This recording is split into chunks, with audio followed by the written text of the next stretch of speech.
Well, Gregor, it's team announcement day for the match with Tonga at BT Murrayfield this Saturday, the first of four at BT Murrayfield over the Autumn Nations series.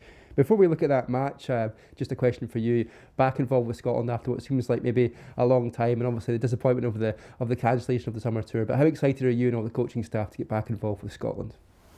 Oh, we've been really excited this week. It's been over 7 months. For Steve and myself and Gavin Vaughan, who were out with the Lions in the summer.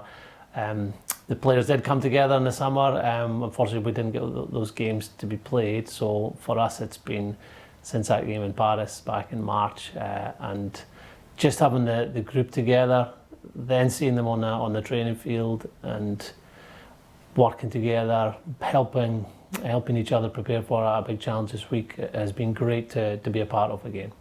And there's some notable firsts for this match with Tonga. You've gone for the co-captain selection of Jamie Ritchie and Ali Price, the first time in a test match for Scotland. It's an interesting dynamic that. What will that bring, and what do you expect from that pairing? Well, it's something that they've been used to at their clubs. Both Glasgow and Edinburgh over the last few years have used co-captains. We were very keen to give Jamie an opportunity to captain the side and develop his leadership in the summer. We see Ali as a developing leader too. He's in our leadership group. He was during the Six Nations. So we thought this is a really good opportunity while Stuart's unavailable to see them both take leadership roles and actually make that public, saying that they're captains rather than vice captains, or one of them's a vice captain. And how they work, well, obviously Ali's going to be in charge of the attack alongside Blair. He's a back. Jamie, as a forward, will be getting information fed back about the set piece around the contact area that he can be in charge of, and probably a key leader for our defence too. So they should complement each other well.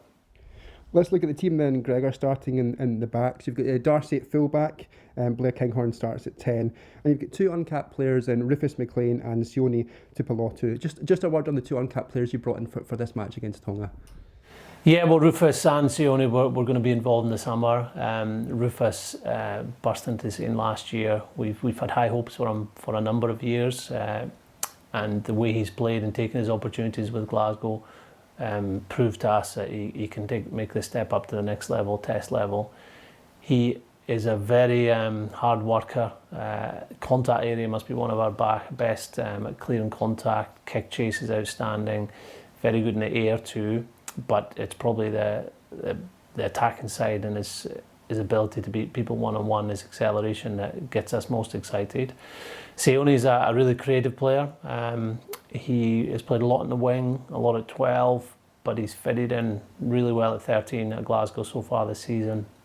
He brings others into the game, but he's also got that power and acceleration to make breaks himself. So he's been working really well with Sam Johnson, and I'm sure those two will have that relationship on the field at the weekend. And let's look at the forwards then. You've got two debuts for Edinburgh players, Pierre Schumann and Jamie Hodgson. What have you made of them in camp so far, and what have they brought to the squad? Well, like many of our players, they're full of enthusiasm. They feel very proud and grateful to be involved in international rugby, and they've trained hard. Pierre is in good physical shape. He's obviously been at regular for Edinburgh now for a few years. We expect him to bring the set piece power, but also we see his work rate being a key factor, so he can have a big influence in defence and contact and ball carrying. Jamie brings an edge. He loves tackling, getting up and knocking people over.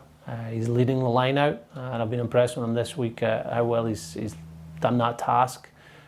So a second row, we know it's going to be the hardest working position, one of the hardest working positions on the field. You've got to hit the most amount of rucks, you've got to tackle a lot, you've got to get on ball when you can, but also you've got the responsibility to line out, and I'm sure he'll thrive having that opportunity this weekend.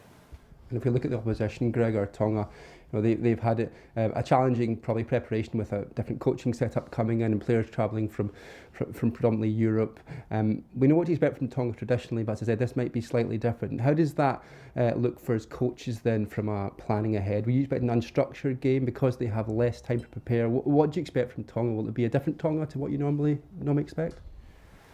Yeah, well, we've got to wait and see. I think every team was the same preparation going into the autumn series. We had one day gathering last week, and we only really did our proper training session yesterday. So Tonga will have the same preparation time as us. They're coming together a week before a test match like we are. So I'm sure you'll see errors in both teams in terms of what they're trying to do in attack and defence. It's how quickly you recover from that, how quickly you learn during the minutes that you have together on that field at the weekend. Tonga will bring power. They've always brought power with their ball carrying and their tackling. They'll bring power in the set piece. It's a real strength of theirs. And they'll be hugely motivated.